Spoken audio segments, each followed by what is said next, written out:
Welcome back, guys. Automotive Inc. here. Today we're reporting on RAM. A few days ago, found out that NHTSA, the National Highway Traffic Safety Administration, has launched an investigation into RAM 1500 trucks. Down there in the corner, guys, is a subscribe button. Make sure you smash that. At the end of the video, hit a like for me. Got a lot of great content coming up, so you won't want to miss out on that. Now, that being said, let's get back to the most recent thing. The reason why I report these is because a lot of times people aren't reading articles anymore. They're not sitting there blogging, and you might have been driving your truck and noticed it had some kind of issue, and so this might give you some insight.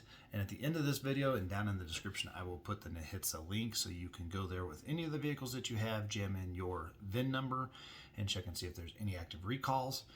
Again, it won't share any personal data, so you don't have to worry about that. It is a secure link. You'll see the secure socket layer stuff up in the HTML area, so don't sweat it. All right. NHTSA launched a comprehensive investigation into potential power steering problems affecting 4th Gen Ram 1500 trucks. That'll be 13 to 2016. Guys, this is covering 1.1 million half-ton trucks. Half-ton trucks have a huge mark in the segment, whether F-150 or Silverado or Ram. So this is going to be pretty big. The investigation aims to uncover the root cause of reported power steering failures that have raised concerns within the North American community. Sounds like there was a couple instances, one where the steering wheel seized on a dude at like 55 miles per hour. He did get it pulled over safely. No injuries to that one. Another one, a 15 Ram went to a ditch, resulting in just damage but no injuries, which I think is pretty lucky. The investigation is trying to gain context from historical concerns relating to steering issues in Ram trucks. In 2016, Fiat Chrysler Automotive, Ram's parent company, issued a limited recall for only 440 Ram 1500 trucks. That covered 15 and 16 model years due to potential contamination affecting the electrical power steering unit. Now, some of these trucks don't just have a mechanical power steering pump anymore. They are electronically assisted, and some are just fully electronic, so just keep that in mind. The previous recall dealt with issues similar to those that are being reported now for even earlier generation trucks. And this had to do with the circuit board contamination within the EPS unit. And that time that recall was to replace a unit.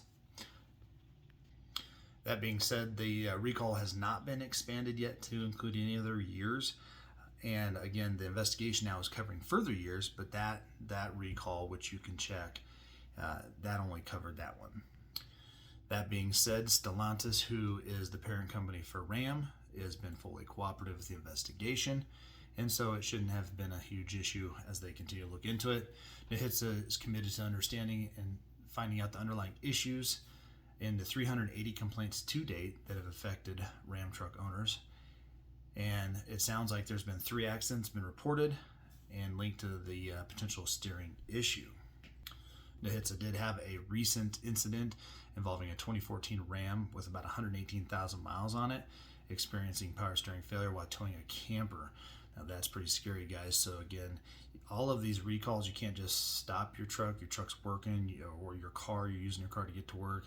But it is something to be concerned about, and to also just kind of reiterate those checks every day when you do your checks of your oil change, your power steering fluid, just see if anything's right. Now, you may not see contamination here, and you may not know it's having an issue, but it's just something to look, listen, feel. Is the truck or the car acting a little bit different?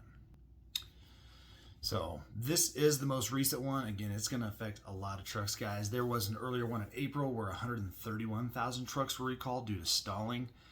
Prior to that, 341,000 diesels. So the 22s that were coming in late and whatnot, and out on dealers' lots, there was actually a stop sale on those, and there was a recall because of the 68 RFE transmission dipstick leaking, where fluid could come out and then cause a fire. And then there was another one later with something to do with the grid heater module. So those trucks now have been corrected. They put a different dipstick cap in there, and so it hasn't been an issue. But nonetheless, nobody's immune from it. Ford, in comparison, has had so many recalls this year. It's been crazy. In July, nearly 1 million F-150 trucks were recalled due to electronic parking brake. And as we all know, we've talked about it, I've talked about it and brought it to light, was the new 23 gauge cluster, the LCD screen, the one that can short out or fall down or whatever they want to claim it's not working correctly. it's kind of scary. But then again, Ford does manufacture probably double what everybody else does, so nobody's going to be immune to it. I hope this video did help you guys. Again, if you have a 13 to 16 Ram, I would definitely go over to the NHTSA website in the description below. Check your VIN and make sure, because if you have a 16, you might already be into the recall that's available. And there is not an official recall. It is an investigation by NHTSA right now to encompass the 13s up to 16. But just to keep that in the back of your mind, guys, do checks and be safe out there. We're going to see you on the next one, guys.